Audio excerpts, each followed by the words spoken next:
Hello, everyone. I'm sorry. Let me just finish eating this. I thought I was not online. So this video is gonna be in English, and just a second.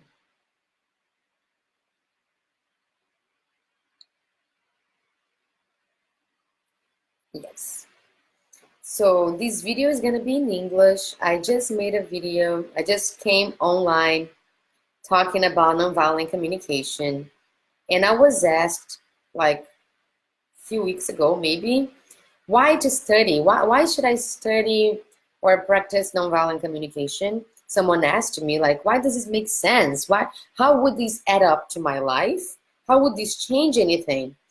And of course, I try to answer that person. Hi, Jonathan. So good to see you here.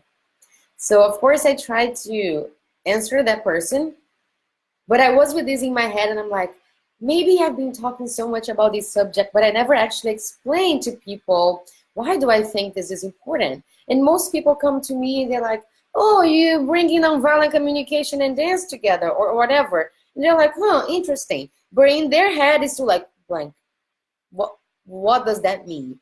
Right? So I want to talk to you guys about nonviolent communication and why do I think it is important to study it.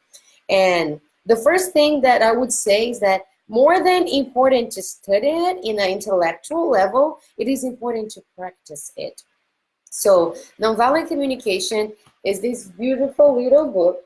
And of course, this is full of the theories. It explains how it works, why it works, what are the pillars of this thing, what can you use, what is it based on. So the book is here to give us to give us guidance. But we're not here to study the book as if I'm gonna read a bedtime story, I'm just gonna come here and read a book. So, listening for feelings and need. No matter what others say, we can only hear, oh, this is interesting. It is not about that. I really need to try to understand what this book is trying to give to me and what is this tool that I can have to try to communicate to others and to myself, more importantly, in a clearer, oh, this English thing is horrible, in a clear way, okay, in a better way.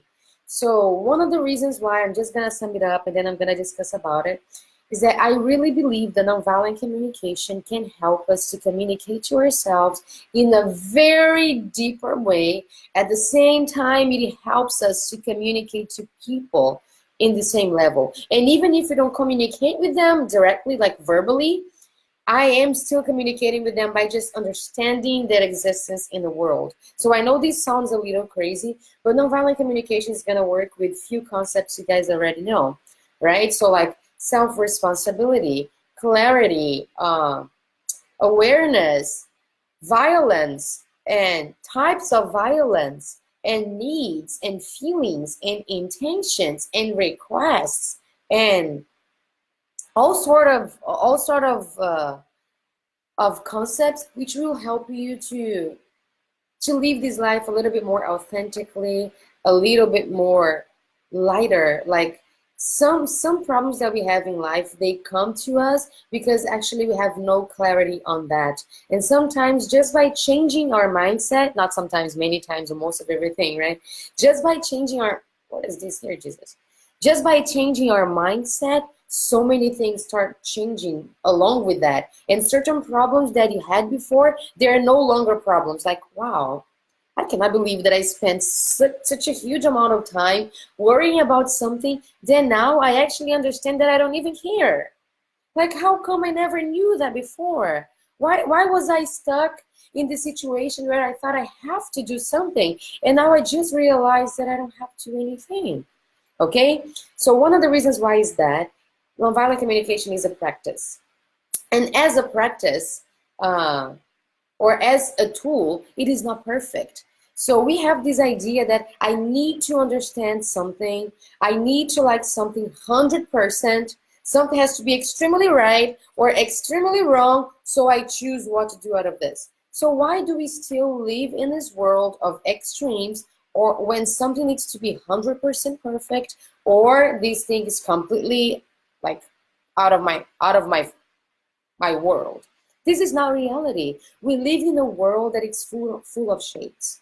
So we have different shades, and the same tool, the same practice, the same behavior, the same smile, the same intention that you have is gonna work in this situation, and it's not gonna work in that one. So why do I need to be so extreme about nonviolent communication and trying to decide beforehand if that's extremely positive or negative? Why don't we allow ourselves to be in the process of understanding and practicing it, and acknowledging that there are certain moments in my life that this is adding up so much, and this is what I need to. I mean, this is what I've been needing to have. This is what I've been looking for to have. So each one of us is in one different life process and one different reality right now. Of course, nonviolent communication is going to be easier to use in places where you have a lot more stability. And by stability, I mean not only financial, because this is actually very important, but I mean emotional, like that you feel secure, that you feel okay. So in places where there's some kind of harmony, and there's some kind of there's already some kind of nonviolent communication going on, this is easier to be applied because you have people with the same intention, with the same mentality. And this is amazing. We need to look for the tribe. One of the things we do when we start learning nonviolent communication is to look for tribes and people who are wanting the same that you are, so you can have this space to practice and understand how deep it can go. But this is not the world that we live in. We live in a world full of chaos, full of problems, full of all types of violence, physical, mental, like physical and passive, as we call in nonviolent communication. Physical or active violence and passive violence. We can be any sort that it's not physical, that it's not body-wise. So we live in this world, and this reality is there for us to face. So I can choose to be living in this world in the same way and being a reactive person, or I can choose to try to respond to whatever I'm seeing and feeling in the world in a more different way. And this means that I can just look inside of me and see that the way I'm perceiving things can be a little messed up, or it could be different than what's going on right now. So there are environments where practicing nonviolent communication is definitely easier. There are others that they're extremely hard, and these count for the social reality, but these also count for the internal reality, right? So there are phases of our lives where we are more insecure. The fears and the trauma and the pain are just so big that you start punishing yourself, judging yourself so much, and you keep on projecting this in the world. You keep on putting this everywhere. So you start perceiving people the same way that you somehow unconsciously dealing with yourself. So nonviolent communication brings awareness for the way we deal with ourselves, and this will instantly start creating some change in the way that you understand people's behaviors and communication. One of the places which is the hardest place to practice nonviolent communication is definitely gonna be in place where you have emotional attachment. And why? For example, with your family, with your parents, relatives, with your partner, your romantic partner, with maybe at work where there's so much at stake, let me say, right, for you. So in these places, you've been triggered so much, and you have had this toxic relationship, messed up relationship for so long that you have no patience at all to allow yourself to just be there and listen and understand what's going on inside of you and maybe what's going on inside of the other person. But if some stranger come to you, someone you're just getting to know, and they can come sometimes as messed up as anyone in your family, you just have more willingness. You have this openness to help this other person to grow because you don't feel attacked. It's nothing personal. It's just somebody new coming with their own problem, and you're here in your higher position trying to help this person to grow, understand, or even if you're not in a higher position, even if you're here in the same level, you're still offering your heart. So in places where we have emotional attachment or any kind of bond, it's harder. And this is why this is the place where we need to try applying it the most. It's not in the easy places where nonviolence already exists. It's in the places where violence exists and we want to try to change and shift not only the mindset, but the whole cycle of the relationship itself. So don't expect nonviolent communication to be a tool that it's going to save you and it's going to save you from your life. We're humans. We are in a process of uh, self-construction, if I can say like that. So I cannot expect myself to be perfect, 100% right all the time. I cannot use nonviolent communication to punish myself. And that's what I keep on telling. So many people, they say, oh, nonviolent communication doesn't work because I tried to apply here and it didn't work. And I'm like, baby, it's not nonviolent communication, it's you. And this doesn't make this a problem. The fact that I say it's you, it's not a problem. It's just you stating the fact of your reality. So for example, there are moments that I'm talking to my husband or someone in my family, and I get totally triggered, and I'm not as fair as I wish I was. I'm not as nice or compassionate as I wish I was. But this was the reality of that moment. I cannot treat my different phases in life as if I'm failing because I'm not doing the 100% correct. You're a human being. Accepting that we make mistakes, that not always is right, that not always work, is part of the process of growth. So I cannot expect myself to do it perfectly so I can say that it works. This is not reality. If you do yoga, you go to yoga, meditation, any kind of dance, any activity that you do body-wise. Today you're so aligned, your body is completely fine, you are in balance. Tomorrow, you cannot do half of what you're doing the previous day. You just feel like, wow, what happened to my body? It can be more than the body, but what happened to me? Yesterday I was so balanced. I was able to, I don't know, touch, put my hands on the floor. And today I'm barely reaching out my knees. So what's going on? Yoga doesn't work because of that? No, this is not the case. So some people try to use the tools that we have in our existence to improve our lives, to actually say that they don't work because they hadn't worked here and there. And this is not the reality. So people are still in a mentality that is a very violent mentality where something has to be right and something's wrong. Something works, something doesn't. This is positive, this is negative. Instead of just allowing yourself to be and to grow as time has by. So I'm saying this because I remember once I start studying nonviolent communication, and of course it didn't save my life. My life just started, man. I have a whole life to practice this. And I'm not aiming to be perfect. I'm not aiming to be a guru. I'm not aiming to be the most nonviolent human being on earth. I'm aiming to be today a little bit better than what I was yesterday. And every time I accomplish this, here and there, I feel more motivated to do it.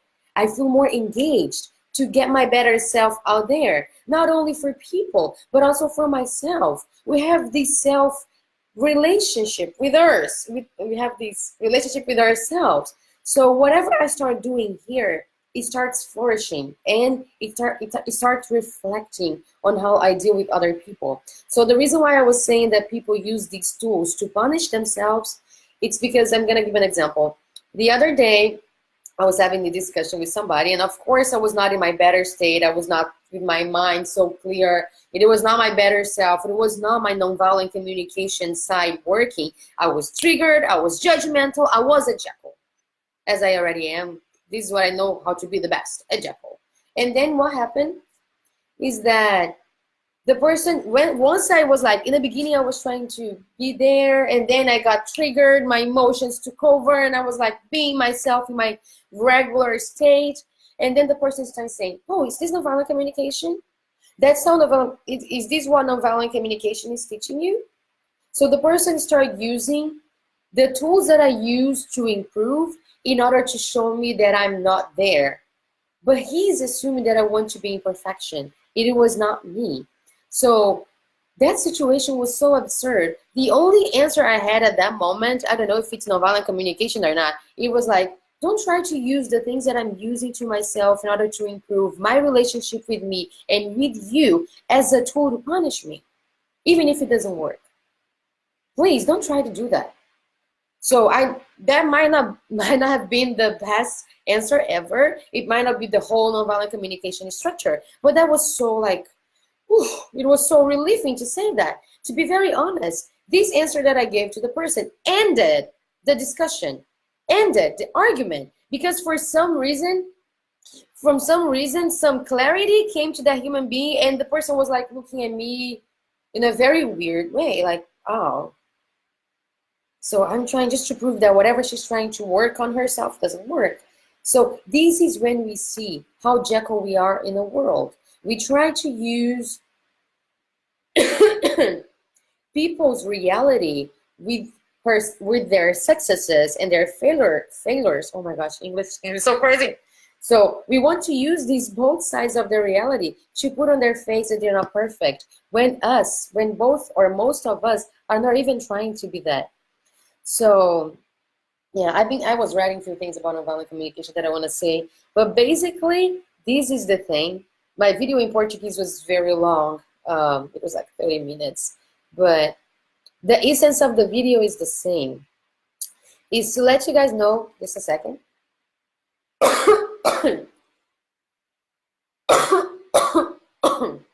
I'm sorry. Is to let you guys know that nonviolent communication as a tool, some of us are going to try to use this at most part of our time in this world. Some of us is going to use this in some instances, maybe more with the family, maybe in the business, in the corporate world. Oh my gosh, the business world needs nonviolent communication so much. And one of the reasons why this was created, it was for the business world too. But some people are going to apply this more in the family, like the relationship that they have with the family is something that needs to be fixed with your kids. Like, once the parents start to actually realize how violent they are with their own kids, they will, like, there's going to be such a huge mind shift that they might get shocked with themselves. And by violence, I don't mean physical violence, because I hear so many people nowadays, they say, I don't hit my kid, I don't slap my kid, I don't hurt my kid physically. Like, I'm totally against that. But the same person is using such a passive kind of violence to deal with this human being, with this kid, that the damage that they are doing can be even worse if they had just slapped them. I'm not saying that I agree with physical violence. This is not what I'm saying. But I'm saying, for example, and as absurd as can be, the fact that you did like, hey, stop it, which is not something that I like, okay? But if I've done this, I may have caused less damage than saying, oh, you're not going to stop what you're doing? Then I think you might not have dessert tonight. The damage that this kind of violence causes can be huge, because this person feels like, if I don't obey, I'm gonna be punished, so I better be a nice person. And then you start pretending. So we learn since we are kids that we need to pretend in order to get what we want. So you're like parents saying, like they do, okay, do this and I'll give you your PlayStation or your phone or something. And the kid goes there and they do, and the father says, no, not right now, later. And the other day, tomorrow I'll give to you. Oh, tomorrow we're gonna go to your grandma's place. No. And then tomorrow comes. No, today it couldn't work. We're gonna go the other day. So sometimes this happens as reality. We couldn't make it. But most of the time, parents use this tomorrow, later, other time, as if the kid has no awareness of chronological time, or if you cannot feel that time is passing by. And they just feel like something that was told to them didn't really happen. So these kids start realizing that if they don't obey, they don't play the game, they're not going to get something in return. So we are taught from our childhood to be violent. And of course, this starts with the parents. That's why nonviolent communication is being spread inside of the homes, because this is the place where it needs to start working the most. Because the question that is going to happen here, it's like, to this parent, to this person, why am I dealing with people this way? The answer in the beginning, it's not about the relationship with the other. The relationship that I have to start questioning here is me with myself. Why do I need to create passive violence? Why do I need to create some sort of shaming, blaming, guilting, some disguising to get things that I want? Why, in order to be pleased, I make people obey me. And I don't care if they're doing because they wanting to, or if they're just doing because they're afraid that if they don't do, they're gonna get punished or hurt, or I'm gonna leave them and go away, right? So nonviolent communication helps us to understand the violence, the passive violence that we are used to live in. And that's why I tell people nonviolent communication is not about being nice, because some people hear nonviolent communication.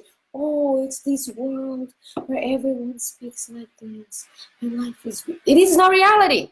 If this is your reality, if this is who you are this person with this state of mind, with this personality, with this reality, this is going to be transparent. But when people try to be nice and they try to be cool and they try to show as if they are what they're not, just to get something else, this is as violent as any other type of physical or objective violence. So we need to start taking a look at what violence really is. What does it truly mean? Okay, so yes, guys, this is the reason why I've started using and working more with nonviolent. Why do we get so bothered about the hair? I'm always touching my hair, right? I do sometimes aware of it, and sometimes I'm just like, my God. I'm sorry, guys. I just had some awareness now that I looked at myself, because sometimes I'm just looking at the camera. So anyways, yeah, this is me. I have this crazy epiphany. Some people it's like, what's going on with this lady? Anyways, some people asked me why I chose nonviolent communication to start my self-development process. And coaching wise, why am I choosing this? As a dance instructor, why am I choosing this? As a philosophy teacher, why am I choosing this? So I can tell you guys that I choose it not because it is 100% perfect, but because I can see the effective change that it creates. I'm sorry, guys, I need to do this.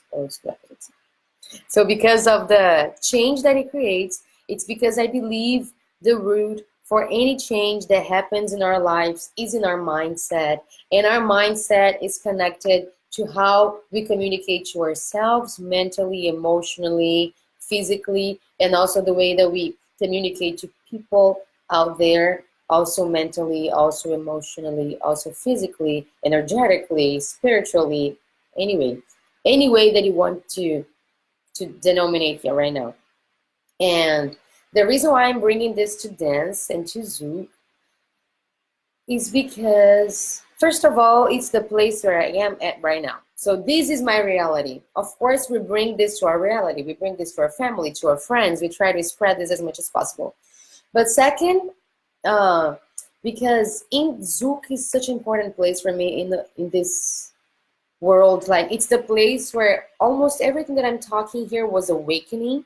This in a dance floor, I mean, during a dance, or sometimes in a dance floor, on a social, or the way I relate to people, the whole questions that I used to make myself: am I supposed to dance with anyone? Can I say no to a dance? Is it okay if I don't dance at all? As an artist, as an Zouk instructor, do I have to dance with everyone? Oh, but they're expecting to dance with me. I don't know. Can I get closer? Oh, what if this person understands me wrong? Oh my gosh, I don't want them to get closer, but I'm afraid to say and they stop dancing with me. What if I say to someone that I don't want to dance with them? I don't like dancing with this person. I still don't feel ready. Well, and then I'm gonna dance, and every time this person asks me to dance, I dance, and I feel so hurt because they don't have the techniques, or because we just don't match. So there's so many things going on in a dance world, and these generate so many different problems that can totally be fixed. Not completely, but that can be discussed, that we can bring to awareness, that we can reflect on just by communicating better about it. And communicating better means that we give everyone the same space, the same right to express themselves, and that we understand, and that we understand that we express ourselves in the same way, and that we take responsibility by the choices we make and by being ourselves. So sometimes I go to, I cannot say many things, but I don't want to. But there are so many classes on connection and so many classes on hug. I'm talking about Zouk specifically as a dance here. So about hug and about this, let's connect to a partner, and you're there doing the mirroring exercise, but no one is present, no one is there. You're not like the person in front of you. You're thinking if they want to take advantage on you. and blah, blah, blah. So there's so many other things going on that these, no matter what crazy, amazing dance technique you have all the body aligned. I mean, the body awareness. You're all aligned. You know how to open your chest, blah, blah, blah. That doesn't make sense if you really didn't connect to the world in a safer way when it comes to the emotion. Does it make sense? You're gonna dance better, gonna dance. I'm not saying that people that don't study nonviolent communication or work on self-development, they're not gonna dance well, they're not gonna connect. They probably will in many situations. But I'm just saying that it would long last and that we would have less problems in the world if we did these things and we combined. So the same way that I wanna dance and have fun, sometimes just not to think of anything. Sometimes I go to the dance floor and I don't want to think of anything. I'm like, yeah, I'm just here to feel and be in the vibe.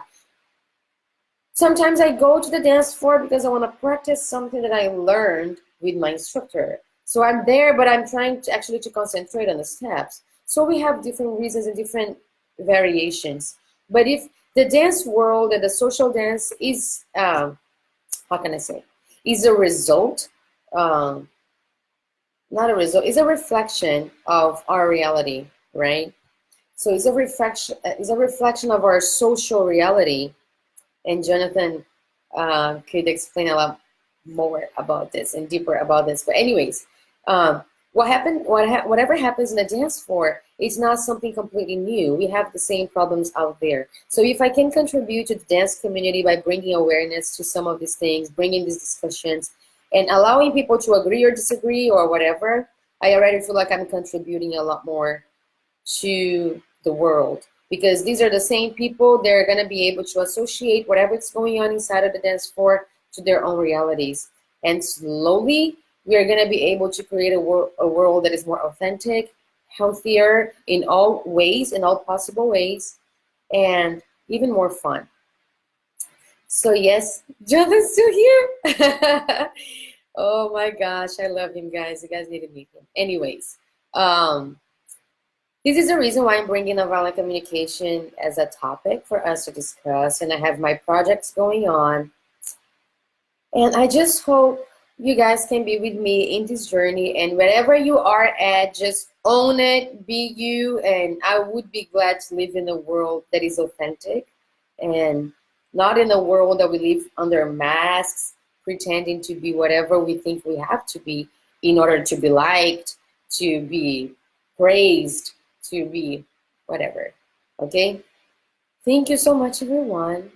There's so much more that I can talk, and I talk a lot. It's a philosophy thing. It's a teacher thing. We want to talk forever. So I'm just going to end this video here, and I'm going to make sure for this time to post it on YouTube, and now I'm posting my videos on YouTube. Not all of them, unless they have something to add up. Otherwise, they're just going to be here in the social media with you guys. But this one I'm going to post, and be free to share if you want to. If you don't want to, don't even bother about any of this. But just make sure to take whatever I'm saying to you inside and not only to your head. Like, if you get out of, if after watching this video, all you can do is to think, wow, Nelly is nice. This is a really nice topic. If this is all you can get, I'm okay. But I would love if what you think is like, wow, that day I was talking to my mom. Wow, oh, maybe this thing that I'm asking for myself, this is not really what I want. So if whatever you get from this video is a self-reflection, I would just be like, wow, this is what I've wanted to do. Okay, so that's it, guys. I'll see you guys soon. Zuka Max is coming, and I'm gonna be teaching nonviolent communication there. I cannot share much about it, but you guys will know. So see you guys, and have fun. Have a wonderful day. Bye bye.